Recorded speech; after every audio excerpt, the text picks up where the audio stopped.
Hi mga ka-farmers! For today's video, magla-live vaccine kami ng mga manok namin dito sa farm kasi para iwas sa Newcastle's disease or sa peste. So, ang aming gamot na gagamitin ay NCD B1B1. So, ito yung first dose ng gamot na ipinapatak sa sisiyo kapag maliliit pa. So, ang second dose is yung NCD na sota. So, yung medyo mabigat na vaccine na yon. So, malalaki na yung mga manok namin dito sa farm dahil nabili na namin sila ng medyo malalaki na.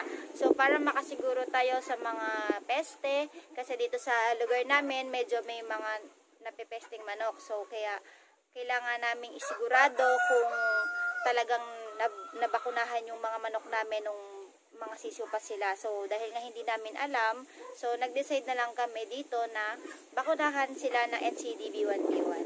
So, yun yung mga ka-farmers, ipakita ko sa inyo yung gamot na gagamitin natin at ipapakita ko rin sa inyo kung paano namin babakunahan ng live vaccine ng aming mga alagang manok dito sa aming farm. So, yan mga ka-farmers, keep on watching to my YouTube channel and thank you. Ayan mga farmers, dito nakalagay yung ating vaccine, ang NCD B1B1 para sa Newcastle disease. So, kailangan to ng mga manok natin para mapanatili yung kalusugan nila para hindi sila mapeste. So, ayan yun. Live vaccine ito. So, nakalagay siya sa cooler kasi kailangan laging malamig.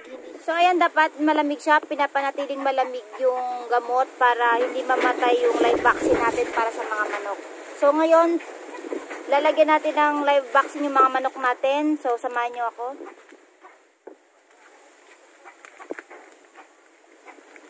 So, ganito lang siya i-prepare.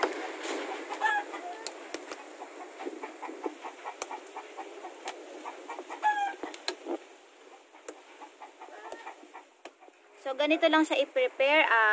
Itong maliit na bote, ilagay lang natin dito sa kulay blue natin na gamot. Yan. Ihalo lang natin siya. Yan.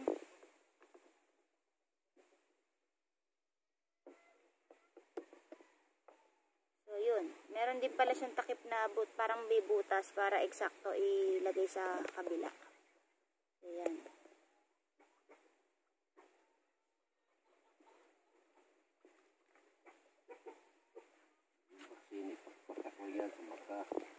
So, itong vaccine natin na to, ipapatak lang natin ito sa mga mata ng ating mga manok. Ayan. Para hindi mapeste yung mga manok natin. Mahirap na kasi pag napeste yung mga manok. Sabay-sabay ang patay niyan pag napeste. So, ayan.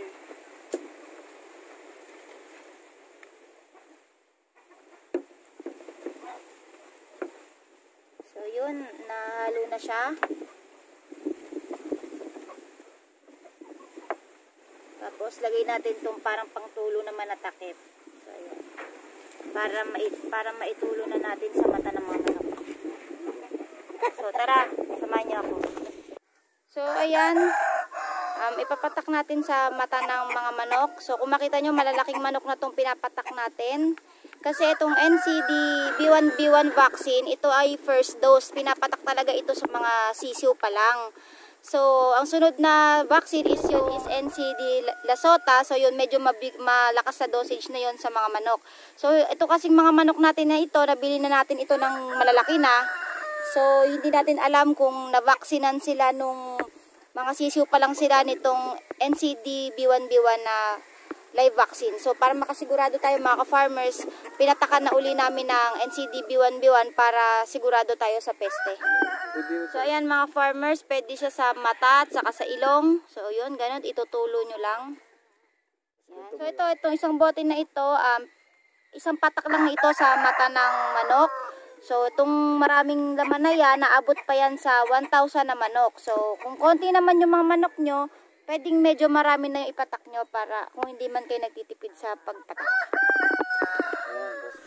So, yan mga ka-farmers, ito yung mga manok natin dito sa free range natin na mga manok. So, kung iisa-isahin namin ito hulihin, medyo matatagalan kami. So, dahil malalaki na naman itong ating mga manok na bakunahan, so, ihahalo na lang namin sa tubig yung live vaccine. Yun, kasi Ayan o, mahirap hulihin itong mga to, maliliksirin kasi. So, ilalagay na lang natin yung gamot sa kanilang inumin na tubig. So, para lahat sila, parang nilive vaccine na binakunahan na rin. So, para lahat sila, parang nabakunahan na rin dahil sa pag-inom nila ng tubig na may gamot. So, yan mga farmers, medyo malakas ang hangin dito sa farm. Mukhang may bagyo. So, yan. So, ito mga ka-farmers, ihahalo nila natin sa inumin ng mga alagang manok natin yung live vaccine natin. So, ayan. Lagyan natin sa tubig para lahat sila makainom. So, para lahat na sila nabakunahan na rin. Yan, haluin lang yan. So, ito, idaluan na lang namin ng yelo yung inumin ng mga manok para manatiling malamig yung kanilang inumin. Ayan, para hindi mamatay yung live virus natin. So, yan.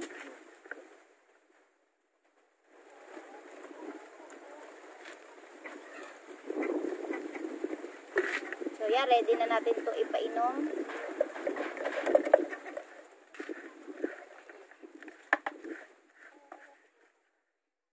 Importante mga ka-farmers na nababakunahan ng mga manok para iwas tayo sa peste palagi. Yan, lalo na yung Newcastle's disease yun, yung mga ganun yung mga karaniwang sakit eh. So, ayan, painom na natin.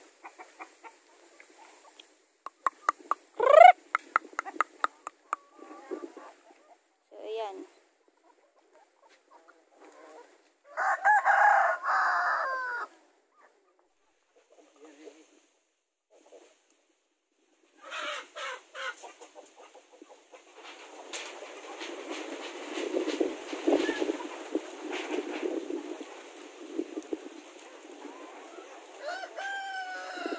So, ito mga farmers, ito naman yung alaga natin na hybrids. So, meron tayong 5 inahin dito na hybrids. Pinapalahian natin ito para sa mga panabong na manok. So, may isang tandang tayo at may 5 inahin. So, ito tutuluan natin ito. Kasi mga hybrids nga ito, kailangan mas alaga natin to. Ayan.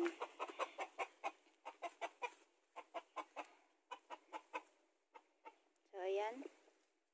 Patak lang, saka sa ilong. Okay.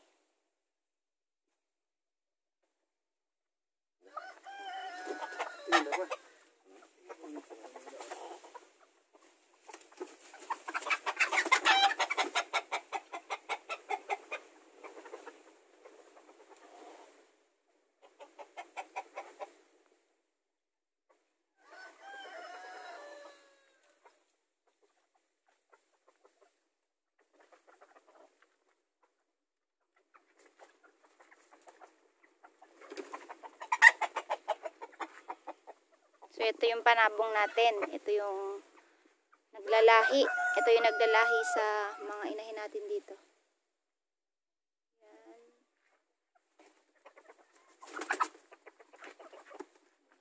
So, natakbo.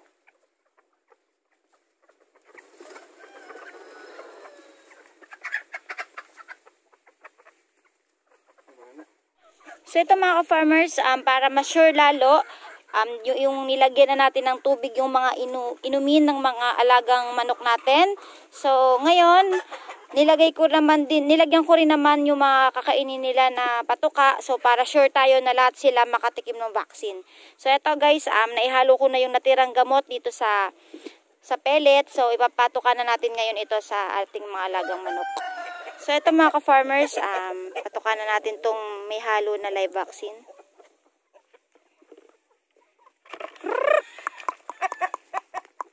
So, ayan. Ayan. So, para lahat sila, para nakainom na ng mga gamot or na live vaccine na. So, ayan.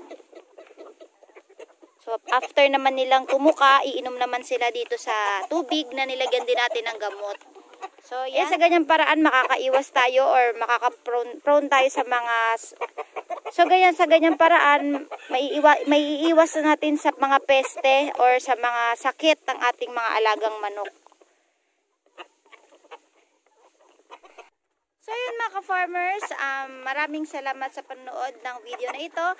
Please like and subscribe to my YouTube channel para updated kayo sa mga videos natin tungkol sa farming. Comment kayo sa baba kung may mga ideas kayo na pwedeng i-share sa ating mga ka-farmers. And salamat at have a good day.